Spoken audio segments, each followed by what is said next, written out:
14 नवंबर 2010, cap Town, South Africa. जब मैं पहुंचा तो पुलिस ने क्राइम सीन की घेराबंदी कर दी थी। फिर मैंने बाहर देखा कि बाईं तरफ एक गाड़ी खड़ी हुई थी।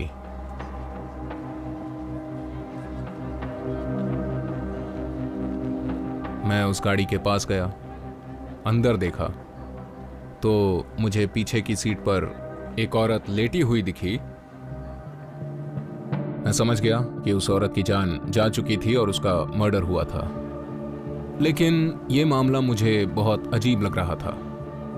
मेरे दिमाग में कई सवाल आने लगे और मुझे समझ आ गया कि यह कोई सीधा साधा केस नहीं होगा। साउथ अफ्रीका में अपने ब्रिटिश हस्बैंड के साथ हनीमून पर आई एनी का मर्डर हुआ है और पुलिस इस केस की छानबीन कर रही है। ये बाकी क्राइम से बिल्कुल अलग था। मुझे लगा यहाँ मौके का फायदा उठाया गया है और फिर सारे सवाल खड़े होने लगे। हमने गहरी छानबीन की और छानबीन में जो बातें सामने आई उन्होंने हमारे होश उड़ा दिए। ये कैसे हो सकता है? मैं उससे बहुत प्यार करता था। मैं खुद उसकी जान क्यों लूंगा? वो उस पर इल्जाम लगाना चाहते थे। सबको लग रहा था उसी ने ये किया है। मुझे लगता है कि ये बुरा सपना कभी खत्म नहीं होगा। ये एक बहुत ही उलझा हुआ रहस्य है। समझ नहीं आता कि सच कहां खत्म होता है और झूठ कहां शुरू होता है। Any, the honeymoon murder.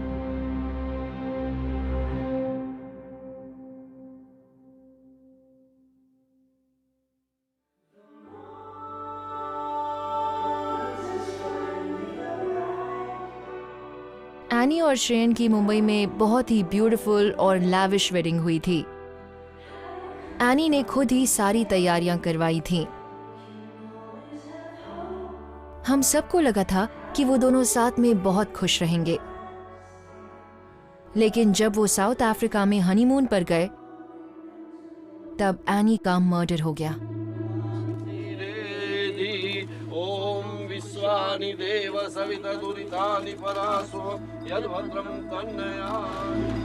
वो सिर्फ 28 साल की थी और तब हमें उसे हमेशा के लिए अलविदा कहना पड़ा।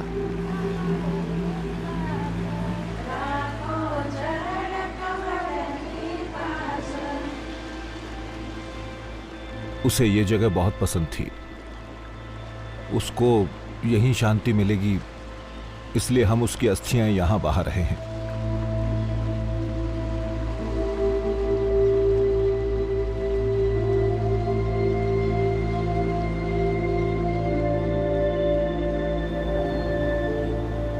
ग्यारह साल बाद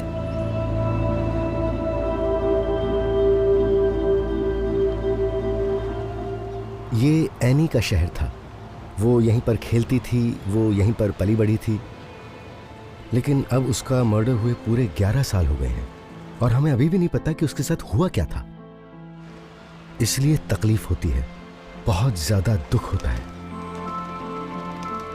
मैं आज भी यहाँ बैठकर आप सबसे वही सवाल कर रही हूँ क्योंकि इसका जवाब हमें आज तक नहीं मिला है।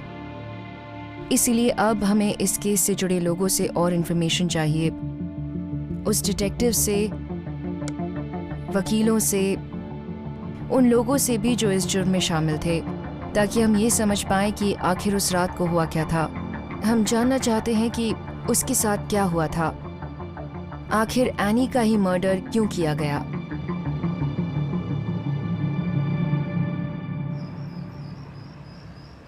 Cap Town, South Africa.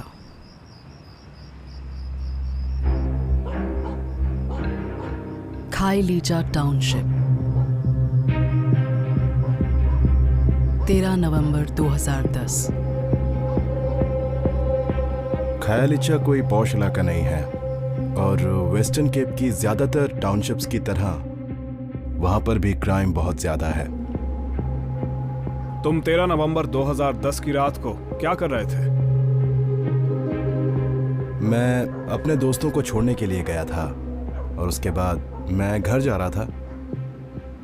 मैं गाड़ी रोक ही रहा था कि मैंने देखा एक आदमी लोगों के दरवाजे खटखटा रहा था। वो काफी परेशान लग रहा था, रो रहा था, और उसने बताया कि वो अपनी वाइफ के साथ था और किसी ने उन्हें किडनैप कर लिया था। उसे नहीं पता था कि वो कहाँ पर था और उन्हें किडनैप करने वाले उसकी वाइफ के साथ कार में ही थे, और अब वो परेशान होकर किसी को ढूंढ रहा था जो उसे पुलिस के पास ले जा सके। मैंने उसकी मदद की और उसके बाद पुलिस को भी फोन मैंने ही किया। हम जाकर आसपास के इलाके में तलाशी लेंगे, हो सकता है हमें वहां पर कुछ मिल जाए। तुम एक काम करो, यहीं पे रुको, हम वहां पर देख के आते हैं।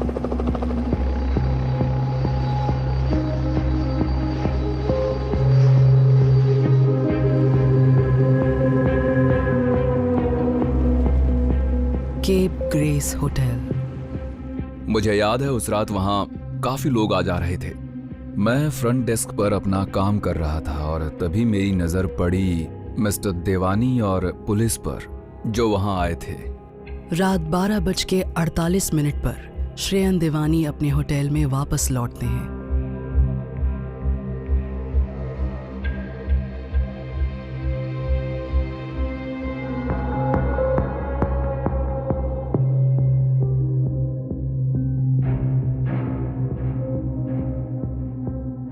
मिस्टर देवानी के कपड़े साफ सुथरे थे और वो ठीक ठाक लग रहे थे, एकदम शांत थे।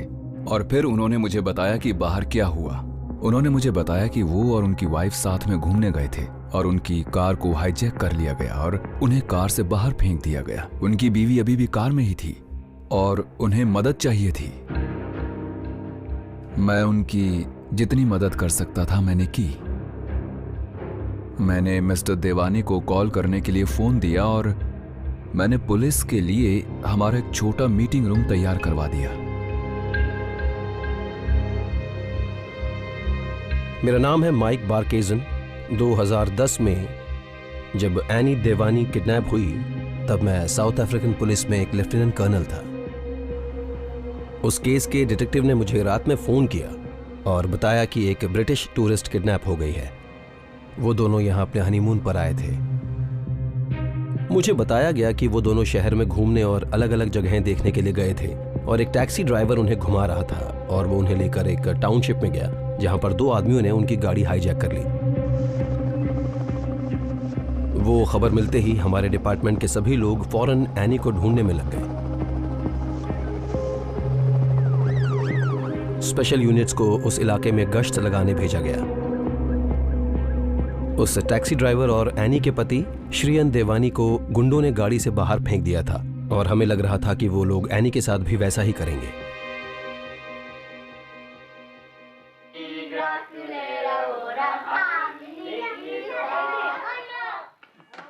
एनी का जन्म 12 मार्च 1982 को स्वीडन में हुआ था।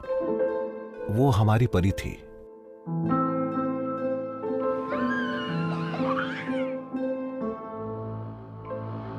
मेरी फैमिली वैसे इंडिया से है, लेकिन हम स्वीडन में पले बड़े हैं। मारिस्टेड एक छोटा सा शहर है, तो हम सब इसमें एक बड़ी फैमिली की तरह रहते हैं। हमारा बचपन बहुत मज़ेदार था। हम साथ में फैमिली पार्टीज करते थे, हर बर्थडे पर सब लोग आते थे और एनी एक तरह से हम सबकी लीडर थी। वो हमारी फैमिली को जोड़ने वाली कड़ी बन गई थी। हमेशा सबको एक डोर से बांधे रखती थी। वो बहुत जल्दी बड़ी हो गई थी। देखते ही देखते वो कब इतनी बड़ी हो गई हमें पता ही नहीं चला। उसने इनोवेशन इंजीनियरिंग में डिग्री की थी। वो बहुत इंटेलिजेंट थी। 10 साल बाद उसकी श्रेयन से शादी हुई। हम सब बहुत खुश थे। हम सबको लगता था कि उनकी जोड़ी बहुत अच्छी थी। वो दोनों जिंदगी में बहुत खुश रहेंगे।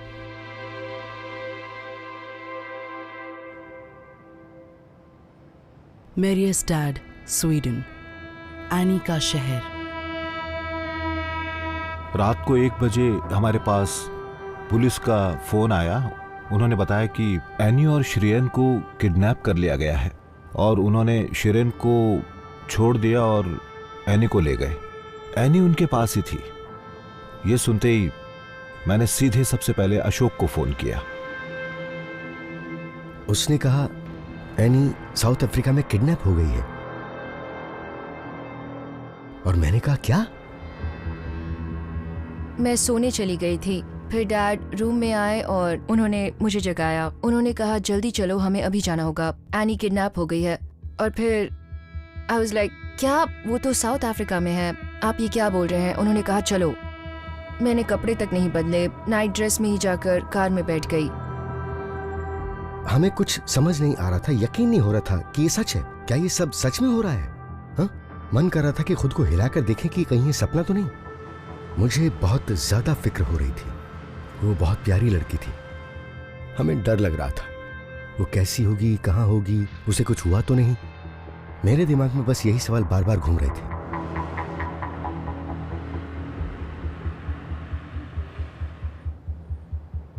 मेरे भाई ने कहा कि नहीं, मैं अकेला ही जाऊंगा, क्योंकि यहां किसी की जरूरत पड़ी तो कम से कम तुम तो यहीं हो।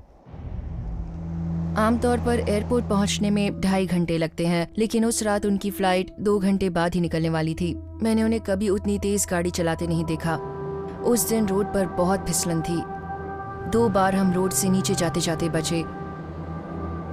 पूरे रास्ते मैं बस यही कह रही थी कि फिक्र मत करो, एनी अपना ख्याल रख लेगी, मुझे यकीन है कि उसे कुछ भी नहीं होगा। मैंने सोचा उसे एक ही वजह से किडनैप किया गया होगा, पैसों के लिए। साउथ अफ्रीका में फिरौती के लिए सैकड़ों लोगों को किडनैप किया जाता है। मैंने अपने भाई से यही कहा कि फिक्र मत करो, चाहे जो देना पड़े हम उसे वापस ले आएंगे। Cape Town.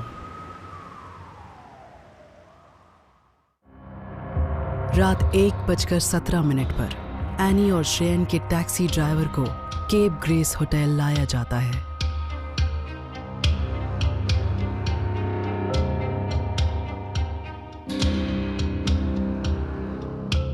हाईजैकर्स ने बाद में उस टैक्सी के ड्राइवर जोला टोंगो को भी बाहर फेंक दिया था और हम उसे भी होटल ले आए।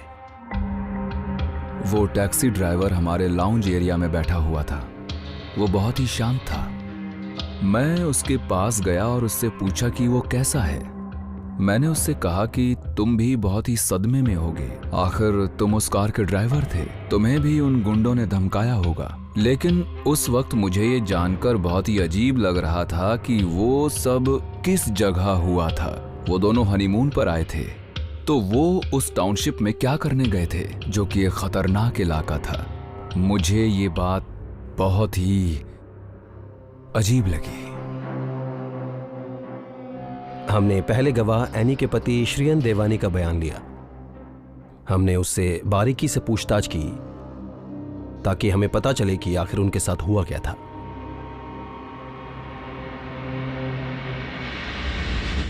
हमारा यहाँ आने का मकसद था कि हम एक दूसरे के साथ टाइम स्पेंड करना चाहते थे। हम घर वालों से दूर आकर अकेले में वक्त बिताना चाहते थे।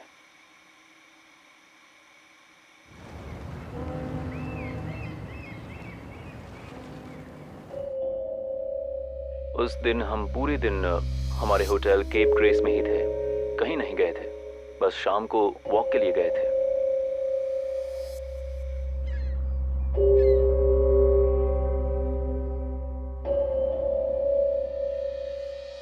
मैंने उसी ड्राइवर से बात की जो पहले हमें एयरपोर्ट से होटल तक लेकर आया था, और हमने उसे कहा था कि उस दिन शाम को ठीक 7:30 बजे लेने आ जाए।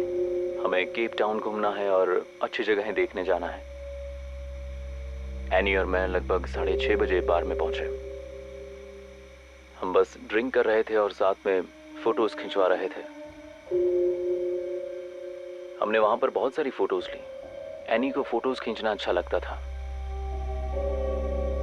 8 बजे से थोड़े ही पहले ड्राइवर ने मैसेज किया कि वो बाहर है, और हम दोनों बाहर गए। हम उसकी गाड़ी में बैठे और चले गए। हमें रात में केप टाउन का नजारा देखना था। उन्होंने उस टैक्सी ड्राइवर से कहा कि वो उन्हें एक ऐसे रेस्टोरेंट ले जाए जहां अच्छी सुशी मिलती है। उस ड्राइवर जोला ने हमें बताया कि स्ट्रैंड एरिया में बहुत सारे रेस्टोरेंट्स हैं, वहां हमें कोई अच्छी जगह मिल जाएगी। तो वो हमें सीधे वहीं ले गया। उसने उन्हें सर्फ साइड रेस्टोरेंट के पास उतार दिया और उन्होंने वहां डिनर किया।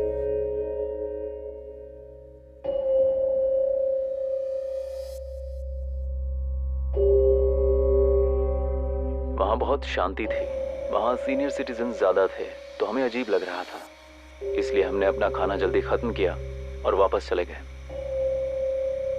रात 10:24। वापस जाते वक्त हम मस्ती मजाक कर रहे थे, अफ्रीकन डांसिंग की बात कर रहे थे और साउथ अफ्रीका की नाइट लाइफ के बजाय हम उसके कल्चर को देखना चाहते थे। एनी साउथ अफ्रीका को पूरी तरह से एक्सप्लोर करना चाहती थी। ड्राइवर ने कहा कि अगर ऐसा है तो हमें टाउनशिप एरिया में जाना चाहिए। हम हाईवे से अंदर मुड़े और रोड के आखिर में एक बोर्ड लगा था जिस पर लिखा था गूगल इट।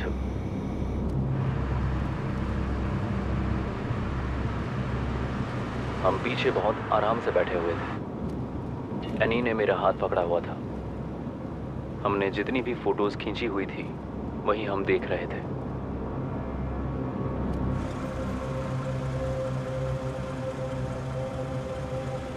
कार की स्पीड काफी कम थी क्योंकि हम कहीं मुड़ रहे थे। तभी कार की खिड़की पर जोर से मारने की आवाज आई। वहां एक अफ्रीकन आदमी खड़ा हुआ था जिसके हाथ में पिस्तौल थी। इससे पहले कि हम कुछ समझ पाते, एक आदमी ड्राइवर की सीट पर बैठ गया और दूसरे आदमी ने कार का पीछे का दरवाज़ा खोला और हमारे बगल में आकर बैठ गया। जगह कम थी तो वो एनी से चिपक कर बैठ गया। मैंने उसे कसकर पकड़ रखा था क्योंकि वो रोने लगी थी। फिर उन्होंने मेरी महंगी घड़ी ले ली और मेरे पास जितना भी कैश था मैंने बाहर निकाला और उन्हें दे दिया। हाईजैकिंग के दौरान वो गुगलेठू में कहीं थे और उन गुंडों ने टैक्सी ड्राइवर को बाहर निकाल दिया और फिर वो आगे निकल गए। फिर उसने हमारे सेल फोन्स मांगे। हमने उसे एनी का सेल फोन दे दिया पर मैंने अपना फ़ोन नहीं दिया। फिर उसने मेरी तलाशी ली और मेरा सेल फोन मिल गया। तब उसने मेरे सिर पर बंदूक तान दी और उसने कहा कि अगर तुमने फिर झूठ बोला तो तुम्हें शूट कर दूंगा। फिर वो कार को इतनी तेज़ी से चलाने लगा कि हमें डर लगने लगा। स्पीड ब्रेकर पर भी वो कार स्लो नहीं कर रहे थे। एनी उनके इस तरह चलाने की वजह से और ज़्यादा घबराने और चिल्लाने लगी और वो लगातार उसे चुप होने के लिए बोल रहे थे और मुझसे कह रहे थे कि मैं उसे जल्दी चुप करवाऊं। और वो आदमी हम दोनों को गन दिखाकर डरा रहा था। वो लगातार उनसे यही कह रही थी कि हम लोग हनीमून पर आए हैं, हमें जाने दो, हमारे पास कुछ नहीं है। फिर गाड़ी चलाने वाले ने कहा कि उन्हें बस वो कार चाहिए, वो हमें कुछ नहीं करेंगे। उन्होंने हमें कहा कि वो हमें छोड़ देंगे लेकिन साथ में नहीं छोड़ेंगे। मैंने एनी को कसकर पकड़ा हुआ था और उन्होंने ज़बरदस्ती हमें एक दूसरे से अलग किया। उसने सिर पर बंदूक तान कर कहा कि या तो तुम निकलो या फिर तुम्हें गोली मार दूंगा। उसके बाद उसने ज़बरदस्ती मुझे गाड़ी से बाहर फेंक दिया।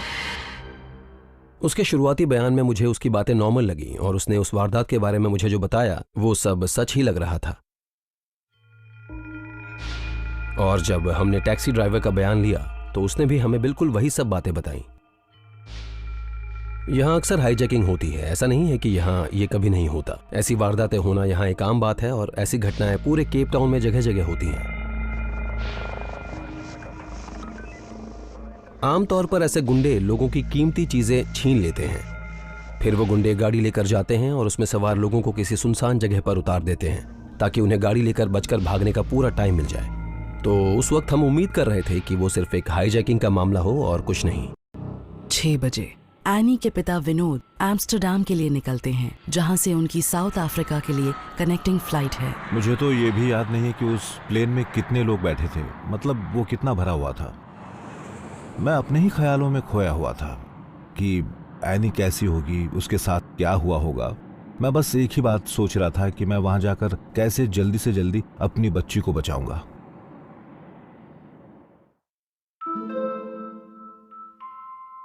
जब भी उसे वक्त मिलता वो हमसे मिलने घर आती थी और जब वो घर आती तो घर का माहौल बदल जाता था। उसके यहाँ रहने से हमें इतनी खुशी होती थी कि वो हमारी जिंदगी के सबसे अच्छे पल होते थे। हम लोग हर साल गर्मियों की छुट्टियों में साथ ही रहते थे। वो लोगों को खुद के बारे में बहुत स्पेशल फील करवाती थी और मुझे लगता है कि उसे भी ये पता था और शायद उसे लोगों को वो खुशी देना बहुत अच्छा लगता था। उसे पता था कि किसमें कौन सी खूबी है और वो उन्हें अच्छा फील करवाने के लिए उससे जुड़ी बातें किया करती थी। उसकी बातों से ऐसा महसूस होता था कि यार ये इंसान सच में मुझसे बहुत प्यार करती है। ऐसा बहुत कम लोग कर पाते हैं। वो हमेशा मुस्कुराती थी उसकी मुस्कान देखकर सबको खुशी होती थी।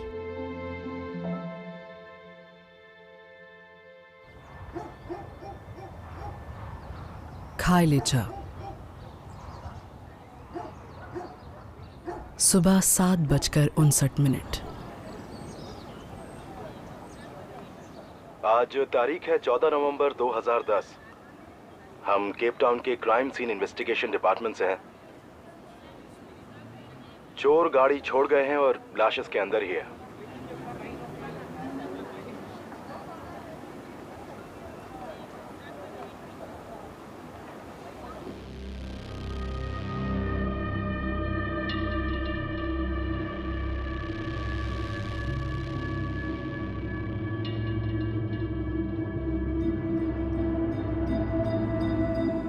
एनी के पिता विनोद केप टाउन की कनेक्टिंग फ्लाइट का इंतजार कर रहे हैं।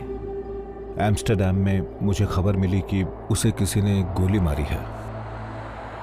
मैं बस यही सोचे जा रहा था कि ये सच ना हो, लेकिन ये सच था। और एम्स्टर्डम से केप टाउन का सफर मैंने कैसे तय किया वो सिर्फ मैं ही जानता हूं।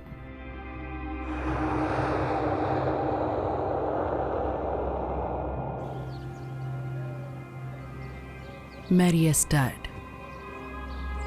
सुबह के 8 बजे विनोद ने फोन किया और कहा कि एनी की बॉडी मिल गई है। मुझे ऐसा लगा जैसे मेरे पैरों तले से जमीन खिसक गई हो। समझ नहीं आया क्या करूं। वो मेरी जिंदगी का सबसे बुरा दिन था।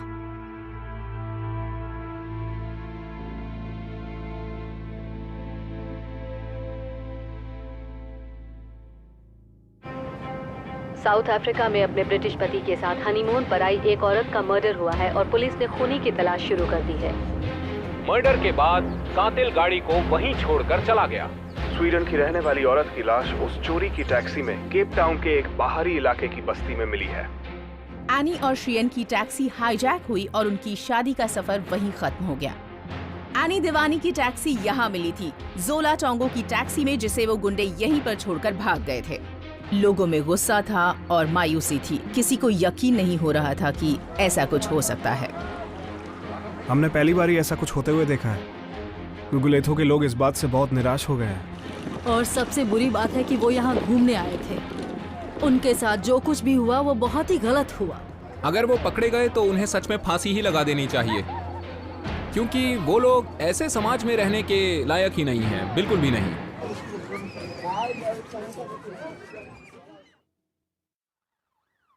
मर्डर के अगले दिन पुलिस ने अपनी छानबीन शुरू की। पूरे मीडिया और प्रेस की नजर इस मामले पर थी। देश में क्राइम रेट बहुत बढ़ गया है। अब एक औरत को बेरहमी से मार दिया गया। और क्योंकि ये वारदात टूरिस्ट्स के साथ हुई थी, इसलिए केप टाउन की बदनामी हो रही थी। मुझ पर केस को जल्दी सॉल्व करने का बहुत प्रेशर था। पुलिस डिपार्टमेंट की एक पूरी टीम इसी केस पर लगा दी गई थी। पूछताछ के दौरान ज्यादा कुछ पता नहीं चल सका, इसीलिए छानबीन की शुरुआत क्राइम सीन इन्वेस्टिगेशन के लोगों ने की, ताकि उन्हें फोरेंसिक सुराग मिल जाएं। उन्होंने फोटोज लिए, सैंपल्स जमा किए, फिंगरप्रिंट्स भी ढूंढे। उन्हें बस एक क्लू चाहिए था जिससे जांच आगे बढ़ सके। जब मैं वहां पहुंची तो बहुत ज्यादा भीड़ थी और एक गाड़ी को लोगों ने घेर रखा था। हमने जब पीछे का दरवाजा खोला तो हमें एनी की लाश पड़ी दिखी। एनी की लाश पिछली सीट पर थी और बहुत ज्यादा खून था। उनके हाथ पर एक घाव था जो शायद गोली लगने की वजह से हुआ था। एक घाव छाती पर था और एक घाव उनकी गर्दन पर। ऐसा लग रहा था कि गाड़ी के अंदर ही उन्हें गोली मारी गई थी और फिर वो लोग भाग गए।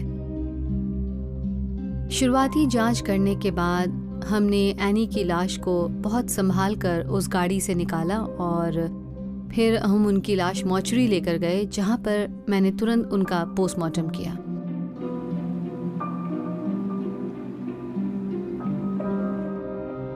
देखने में तो ऐसा लग रहा था कि एनी को कई गोलियां मारी गई थीं, लेकिन पोस्टमार्टम से ये पता चला कि उन्हें सिर्फ एक ही गोली लगी थी। वो गोली उनके हाथ के पार निकली, फिर उनकी छाती को छूती हुई सामने से उनकी गर्दन में गई और पीछे से बाहर निकल गई। और ये बात पता चलने के बाद मुझे समझ आया कि वो इस तरह बैठी होंगी और शायद उन्हें समझ में आ गया था कि वो उन्हें मारने वाले हैं, इसीलिए वो दूर जाना चाहती थी या शायद वो ऐसे बचने की कोशिश कर रही थी। उनकी टांग पर 5 चोट के निशान थे, 4 उंगलियों के और एक टांग के बगल में अंगूठे का निशान था। इससे लगता है कि उन्हें पकड़ कर रखने की कोशिश की गई थी, जैसे वो भागना चाहती थी और किसी ने जोर से उनका पैर पकड़ा होगा। लेकिन बलात्कार की कोशिश का कोई सबूत नहीं मिला। आखिर में उनकी गर्दन में गोली लगने की वजह से ही उनकी मौत हुई थी। उनकी गर्दन की मेजर वेन और आर्टरी, मतलब जो गर्दन में बाईं तरफ थी, उनमें छेद हो गया था और शायद खून ज्यादा बहने की वजह से एनी ने दम तोड़ दिया। ये खौफनाक हादसा था और बुरा इस बात का लगता है कि ये एक हनीमून कपल के साथ हुआ था। मैं मानती हूँ कि केप टाउन में मर्डर्स बहुत ज़्यादा होते हैं, लेकिन किसी टूरिस्ट का यहाँ पर मर्डर होना बहुत ही अजीब बात थी। मेरे दिमाग में यही ख्याल आया कि साउथ अफ्रीका में ये क्यों हुआ, ये नहीं होना चाहिए था। जैसे ही मैं वारदात की जगह पर पहुंचा तो मेरे दिमाग में लगातार सवाल आ रहे थे। मैं कुछ समझ नहीं पाया। ये मामला बहुत ही अजीब था कि उन हाईजैकर्स ने टैक्सी ड्राइवर टोंगो को क्यों छोड़ दिया, जबकि वो वहीं का आदमी था और उस जगह को अच्छी तरह जानता था। और इस बात के काफी आसार थे कि वो सबसे पहला आदमी होगा जो बाद में उनके खिलाफ गवाही देगा। दूसरी बात, उन्होंने उसके बाद श्रियन को भी उतार दिया, तो उन्होंने इस केस के सबसे खास 2 अहम गवाहों को जिंदा छोड़ दिया जो कि उन्हें पहचान सकते थे। उन्हें क्यों जाने दिया? और उन्हें गाड़ी से निकालकर वो एनी को लेकर आगे निकल गए और फिर उसे गोली मार दी। ये बात अब तक मेरी समझ के बाहर है।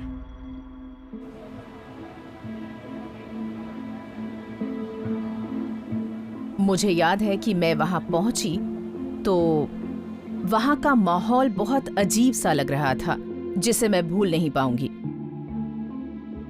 खून गाड़ी से बाहर बह रहा था और सड़क पर फैल गया था। सोचिए उसे कितनी बेरहमी से मारा गया होगा।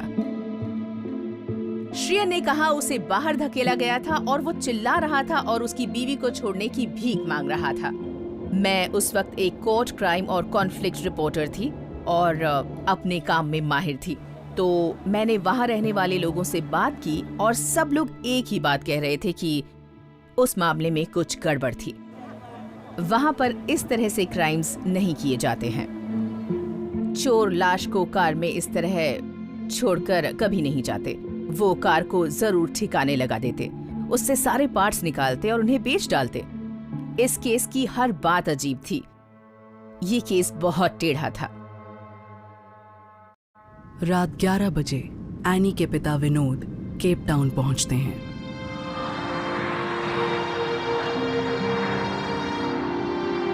मुझे तो यकीन ही नहीं हो रहा था कि उसे गोली मार दी गई थी।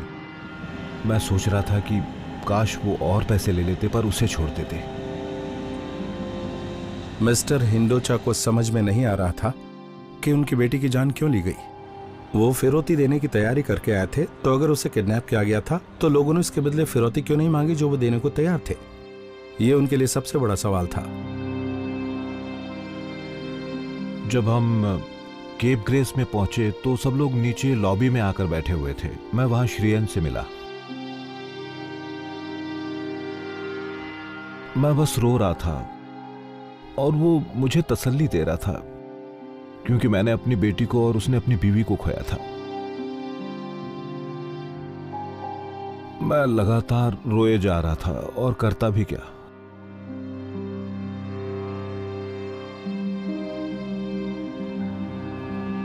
फिर अगले दिन मैंने श्रियन से कहा कि मुझे एनी को देखना है, और आप जानते हैं श्रियन ने मुझसे क्या कहा? आप उसे आज नहीं देख सकते, वो देखने की हालत में नहीं है, उसकी बॉडी पूरी तरह सूख चुकी है। मुझे यकीन ही नहीं हुआ। 2008 में एनी हिंडोचा की मुलाकात श्रियन देवानी से हुई। Stockholm, Sweden.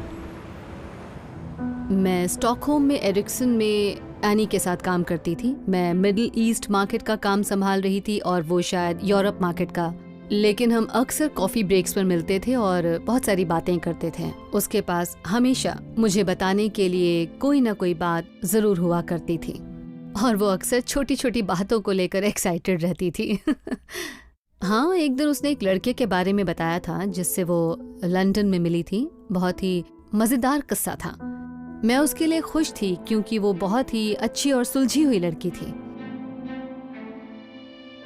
मुझे याद है जब उसने मुझे बताया था कि वो एक लड़के से मिली थी और वो दोनों डेट कर रहे थे, तो वो कितनी एक्साइटेड थी। उसने कहा कि उसे अपना लाइफ पार्टनर मिल गया है। वो हमेशा से चाहती थी कि उसका बॉयफ्रेंड इंडियन हो ताकि वो हमारे कल्चर को अच्छी तरह से समझ सके, क्योंकि भले ही हम सब स्वीडन में रहे हैं लेकिन हम सभी चाहते हैं कि हमारा बॉयफ्रेंड इंडियन हो। श्रेयन एक ग्रेजुएट था, वो हैंडसम था, प्रोफेशनल था, एक इज्जतदार फैमिली का लड़का था, काबिल था, अमीर था और ब्रिस्टल के बाहर एक खूबसूरत घर में रहता था। श्रेयन देवानी एक बहुत ही समझदार और हाई कास्ट की हिंदू फैमिली का लड़का था। उसकी फैमिली यूके में केयर होम्स चलाती है और वो मैनेजमेंट का काम संभालता था। उनका बिजनेस अच्छा चल रहा था, वो अच्छा कमाता था और मेरे ख्याल से उसकी लाइफ एकदम परफेक्ट चल रही थी। श्रेयन को देखकर मुझे और मेरी वाइफ को यही लगा कि वो परफेक्ट दामाद था। इसके अलावा हमें और क्या चाहिए था। उन दोनों की जोड़ी कमाल की थी। Cape Town.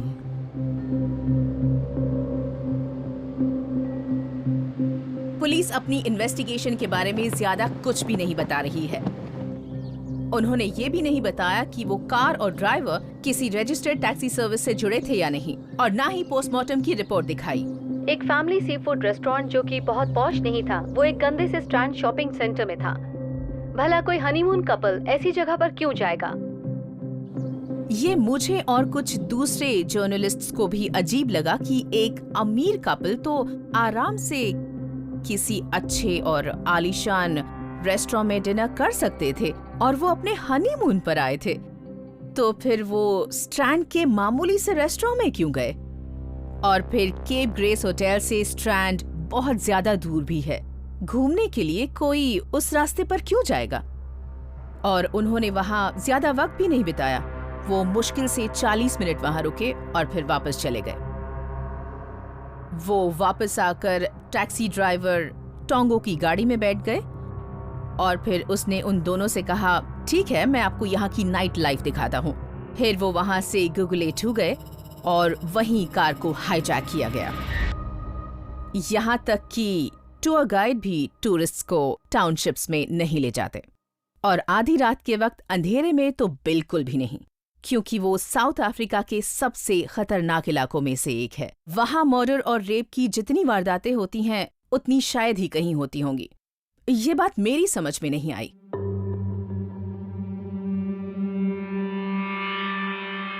पहले दिन ही मैं वारदात की जगह का काम पूरा होने के बाद टोंगो से पूछताछ करना चाहता था, लेकिन ऐसा नहीं हो पाया क्योंकि डिटेक्टिव्स ने उसे छोड़ दिया। उन्होंने कहा कि वो बहुत सदमे में था और उन्हें उसकी बातों पर यकीन था। मैंने बाद में पता किया कि वो कहाँ मिलेगा और उसे ऑफिस बुलाया। वहां पर मैंने उससे पूछताछ की और सही तरीके से उसका पूरा बयान लिया। वो बहुत कॉन्फिडेंट था, हर बात पूरे यकीन से कह रहा था और वो बहुत ही फोकस था। जो भी हुआ उसकी वजह से वो सदमे में लग रहा था या परेशान लग रहा था क्या? नहीं, बिल्कुल नहीं। उसने कहा कि जो भी हुआ उसके लिए उसे अफसोस था, उसे नहीं लगा था कि ऐसा कुछ होगा। वो अपनी उसी कहानी पर अड़ा रहा कि वो लोग उस रेस्टोरेंट में गए और फिर उन्हें हाईजैक किया गया। उसने एक शब्द नहीं बदला। पहली बार में जो डिटेक्टिव्स को अपने बयान में बातें बताई थी, उसने वही बातें फिर से दोहराई। और मैंने उससे पूछा कि तुम तो खुद को एक टूर गाइड कहते हो ना, तो तुम्हें तो पता होना चाहिए कि उन इलाकों में नहीं जाना चाहिए। वहां पर टूरिस्ट के देखने लायक कुछ भी नहीं है। वहां कितने क्राइम होते हैं, दिन में क्या, वहां रात में भी नहीं जाना चाहिए। उसने कहा, नहीं, लेकिन एनी यही चाहती थी, एनी जिद कर रही थी और मैंने वही किया जो मेरे क्लाइंट्स ने करने के लिए कहा। मर्डर के 2 दिन बाद फॉरेंसिक टीम ने अपनी शुरुआती जांच पेश की। सोमवार के दिन हमें फॉरेंसिक डिपार्टमेंट से एक कॉल आई कि उन्हें इस केस में पहला सुराग मिल गया है। हुआ ये कि जब हाईजैकिंग हो रही थी तब एक गुंडा अचानक उस कार के सामने आया था और उसने लोगों को धमकाने के लिए उस गाड़ी के सामने के विंडस्क्रीन पर अपना हाथ रखा था और फॉरेंसिक वालों को उसके हाथ के निशान मिल गए और वो जिसके थे उनके पास उसका रिकॉर्ड था। उस आदमी का नाम था मैगेनी और फिर अगले दिन सुबह हमने उसे ढूंढने के लिए एक ऑपरेशन प्लान किया।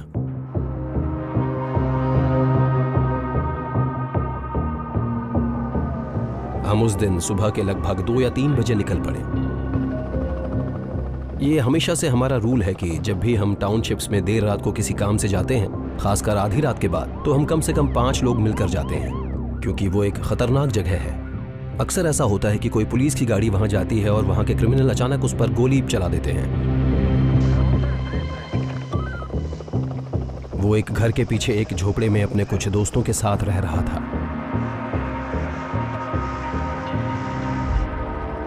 हम उसके घर के अंदर गए और उसे गिरफ्तार कर लिया। हमने उसे बताया कि उस गाड़ी पर उसके फिंगरप्रिंट्स मिले हैं और अब वो बिल्कुल नहीं बच सकता। वो तभी समझ गया था कि वो फंस गया है और उसने कबूल किया कि हाँ, वो उस गाड़ी को चुराने वाले हाईजैकर्स में से एक था।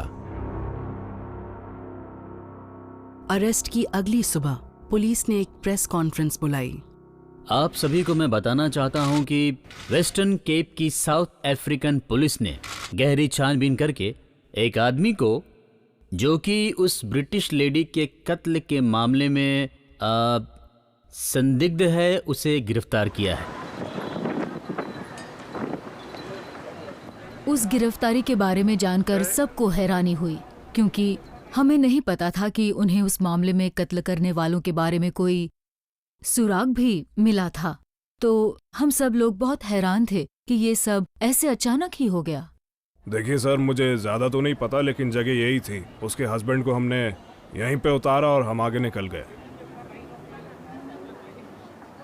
मगेनी एक लोकल गुंडा था जो खायलीचा की एक बस्ती में रहता था।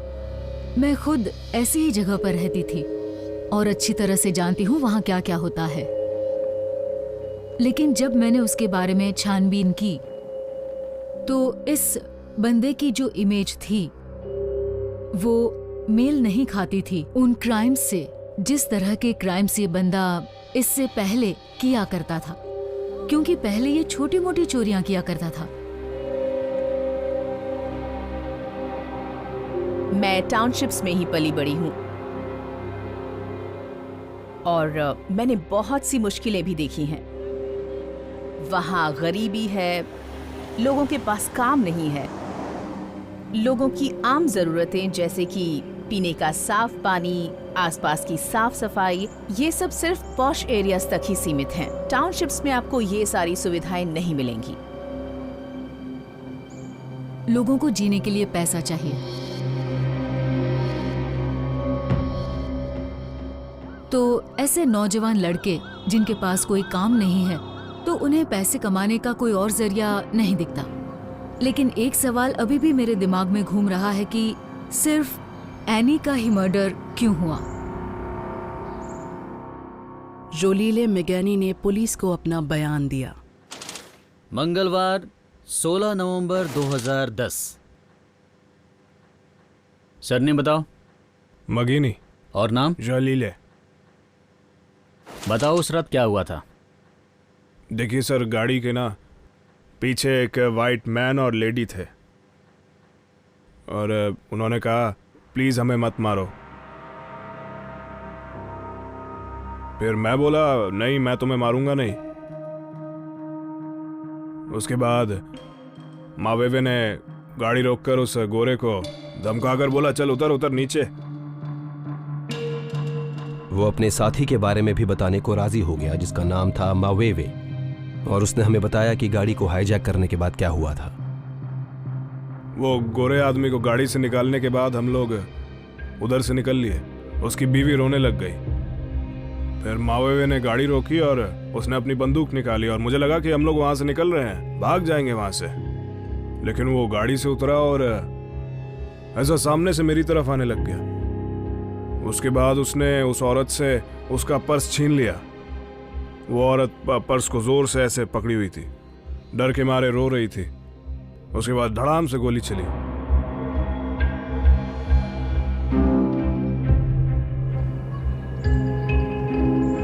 मैगीनी के बयान से मिली जानकारी से हमने मावेवे को तलाश करना शुरू किया और फिर हमें उसका एक दोस्त मिला जिसने कहा कि ये नामुमकिन है। मावेवे तो शनिवार की रात को उसके साथ था, उसने खून नहीं किया है। और तब हमें एहसास हुआ कि मैगीनी ने झूठ बोला था। उसने मावेवे पर झूठा इल्जाम लगाया, जबकि वो आदमी उस वारदात में शामिल नहीं था। उस वक्त हमें ऐसा लगने लगा था कि यह मामला जितना हम अब तक सोच रहे थे उससे कहीं ज्यादा टेढ़ा था। श्रेयन देवानी ने डिटेक्टिव को फोन किया जो इस केस की तहकीकात कर रहे थे। मैं अपने ऑफिस में था जब मेरे पास श्रेयन का फ़ोन आया और उसने कहा, कैप्टन, क्या आप उस गाड़ी के पास हैं जिसमें हमारे साथ ये हादसा हुआ था? मैंने कहा नहीं, लेकिन हमारे फोरेंसिक इन्वेस्टिगेटिंग ऑफिसर्स उसके पास हैं। आप बताइए आपको क्या मदद चाहिए? उसने कहा, उन्हें कहिए कि पीछे की सीट में वहाँ एक सीम है, उधर हाथ डालकर देखें तो वहाँ उन्हें एक रिंग मिलेगी।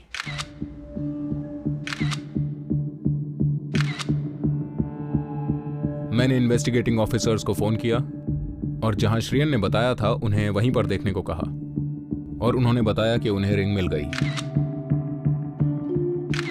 फिर मैंने श्रेयन को फ़ोन किया और उसे बताया कि हमें एंगेजमेंट रिंग मिल गई है। और फिर मैंने श्रेयन को अपॉइंटमेंट देकर अपने ऑफिस में मिलने के लिए बुलाया।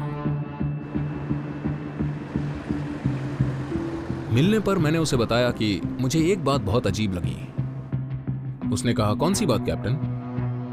मैंने उससे कहा, आपने अपने बयान में कहा कि धमकाए जाने पर आपने एनी से कहा कि आपको वेडिंग रिंग्स उन्हें देनी होंगी और आपने अपनी रिंग्स उन्हें देकर कहा कि ये लो, हमारे पास अब कुछ नहीं है। लेकिन आज सुबह आपने मुझे फोन करके बताया कि हमें वो वेडिंग रिंग किस जगह पर मिलेगी। तो आपने बयान में जो कहा था वो सच था या फिर वो झूठ था? उसने कहा, नहीं, मैं अपना बयान बदलना चाहूंगा।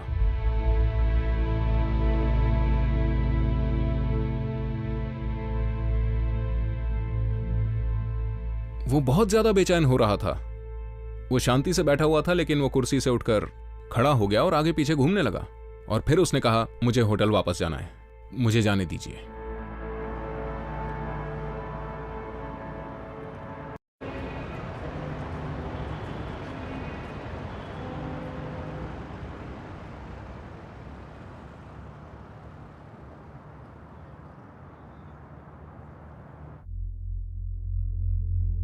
मुझे बताया गया कि श्रेयन हमारी मॉर्चरी में आए हैं और मुझसे जल्दी से जल्दी मिलना चाहते हैं। फिर मैं उन्हें अपने साथ मॉर्चरी के बोर्ड रूम में ले गई।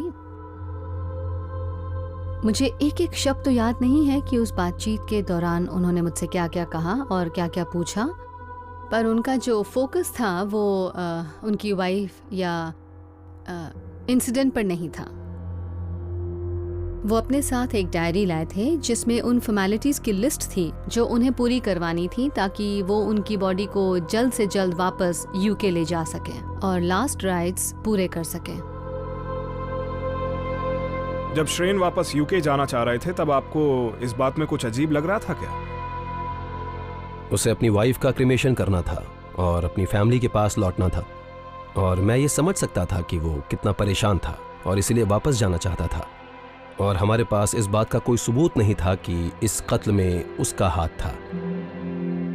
एनी के पापा ने मुझे बताया साउथ अफ्रीका से निकलने से पहले वो एक बार अपनी बेटी की बॉडी देखने गए थे और वहां पर एक खुला हुआ कॉफिन था और उनकी बेटी उसमें लेटी हुई थी। वो बहुत शांति से लेटी हुई थी। मैं उसके पास गया और आपको पता है मैंने उससे क्या कहा? एनी, मुझे माफ कर दो, तुम्हारे पापा तुम्हें घर ले जाएंगे।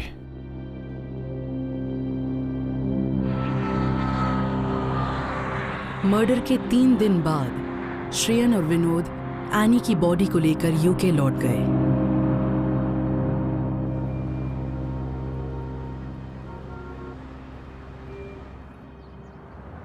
अगले दिन हमने मगेनी से फिर से पूछताछ की और तब जाकर उसने ये बात कबूल की कि उसने हमसे पहले झूठ कहा था और जो आदमी सच में उसके साथ उस काम में शामिल था, यानी वो दूसरा हाईजैकर, उसका नाम था जीवामा दोदा क्वाबे।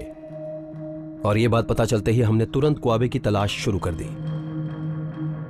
हमारी टीम ने उसे ढूंढना शुरू किया। उस इलाके में हमारे जो खबरी रहते हैं उनसे भी क्वाबे को ढूंढने के लिए कहा।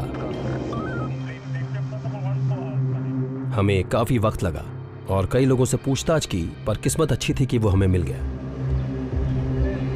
क्वाबे हमें एक लिकर शॉप पर मिला।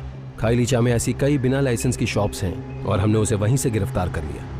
लेकिन उसके रिकॉर्ड में हमें कोई खास बात नहीं मिली। वो एक पेशेवर अपराधी नहीं था, वो तो बस एक नॉर्मल आदमी था।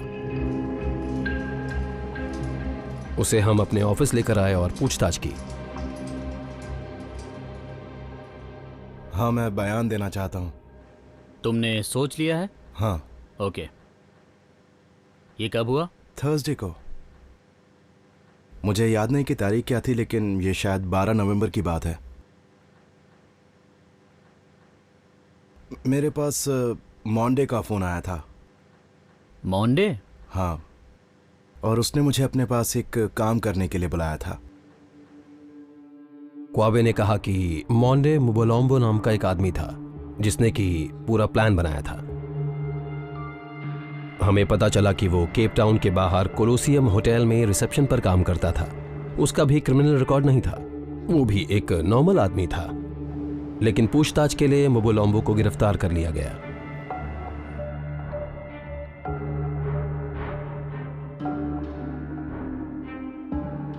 थर्सडे को सुबह सुबह, मेरे ख्याल से लगभग 4 बजे होंगे, पुलिस मेरे घर पर आ गई। उन्होंने दरवाजा खटखटाया, मैंने खोला, उन्होंने मेरे बारे में पूछा, मैंने अपना नाम बताया, उन्होंने कहा वो मुझे ढूंढ रहे थे। फिर उन्होंने मुझे गिरफ्तार कर लिया और बेलविल पुलिस स्टेशन ले आए। मुझे बहुत घबराहट हो रही थी। तो हमने उस मामले में 3 लोगों को गिरफ्तार कर लिया था। मैं मुबोलोम्बो से अपने ऑफिस में पूछताछ कर रहा था और बगल के रूम में क्वाबे बैठा हुआ था। और कुछ देर बाद क्वाबे ने कहा कि उसे टॉयलेट जाना है। और जब वो मेरे दरवाजे पर पहुंचा और उसने मुबोलोम्बो को मेरे साथ देखा तो उसने मुझसे पूछा कि क्या मैं इससे कुछ बात कर सकता हूं। और वो बहुत ही तमीज से बात कर रहा था, वेल मैनर्ड था। और मैंने कहा हाँ करो। क्वाबे तब दूसरे ऑफिसर के रूम से मेरे पास आया और बोला, मॉन्डे, इन्हें सब कुछ बता दो।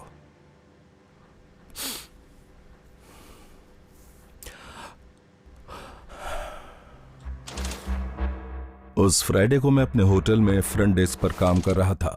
तभी टोंगो मेरे पास आया, उसे मुझसे बात करनी थी।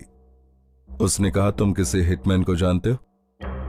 जब जोला ने पूछा, मैं हैरान हो गया क्योंकि हम लोग कभी इस तरह के काम या ऐसी बातें नहीं करते। मैंने कहा, मैं किसी हिटमैन को नहीं जानता। फिर मैंने कहा, ऐसा करता हूं कि मैं अपने एक दोस्त को फोन करके पूछता हूं। तो मैंने क्वाबे को फोन किया और उसे बताया जोला यहां पर है और उसे तुमसे बात करनी है।